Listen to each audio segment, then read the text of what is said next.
KKR কাদের written করবে? 4টে নাম পাকা হয়ে গেল, বাকি একটা নামে বড় চমক রয়েছে।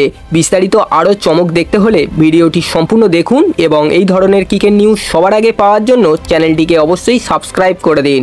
2024 আইপিএল চ্যাম্পিয়ন কেকেআর। তবে কেকেআর যে পরের আইপিএলে একই দল ধরে রাখবে তার কোনো গ্যারান্টি নেই, বদলে যেতে পারে কেকেআর।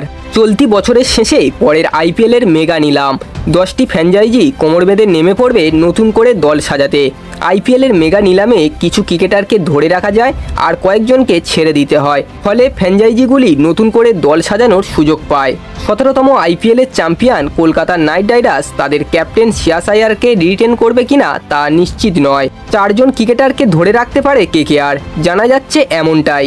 একটি সূত্র মাধ্যমে কেকেআর তারকা হর্ষিত রানাকে প্রশ্ন করা হয় কোন 4জন ক্রিকেটারকে রিটেন করবে কেকেআর। হর্ষিত রানা বলেন কেকেআর যে ক্রিকেটারদের রিটেন করবে তারা হলেন সুনীল নারিন, আন্দ্রে রাসেল ও রিঙ্কু সিং। কিন্তু 4জন ক্রিকেটার হিসাবে কাকে রিটেন করবে কেকেআর সে বিষয়ে হর্ষিত রানা নিশ্চিত নন। এক্ষেত্রে তিনি কয়েকজন ক্রিকেটারের নাম নিয়েছেন। চতুর্থ ক্রিকেটার হিসাবে বরুণ চক্রবর্তী, শ্রেয়াস আইয়ার, ভেঙ্কটেশ আইয়ার, নীতিশ রানার মধ্যে একজনকে বেছে নিতে পারে কেকেআর, এই কথা জানালেন হর্ষিত রানা। অর্থাৎ এবারের নিলাম কঠিন হবে কেকেআরের জন্য, এমনকি দলের ক্যাপ্টেনকেও শাহরুখ খানের দল রিটেন নাও করতে পারে। বন্ধুরা, এই 4 নম্বর অবস্থানের জন্য আপনারা কোন প্লেয়ারকে কেকেআরে রাখতে চাইছেন অবশ্যই কমেন্ট বক্সে জানাবেন। ভিডিওটি ভালো লাগলে একটা লাইক করে দেবেন এবং এই ধরনের ক্রিকেট নিউজ সবার আগে পাওয়ার জন্য চ্যানেলটিকে অবশ্যই সাবস্ক্রাইব করে দেবেন।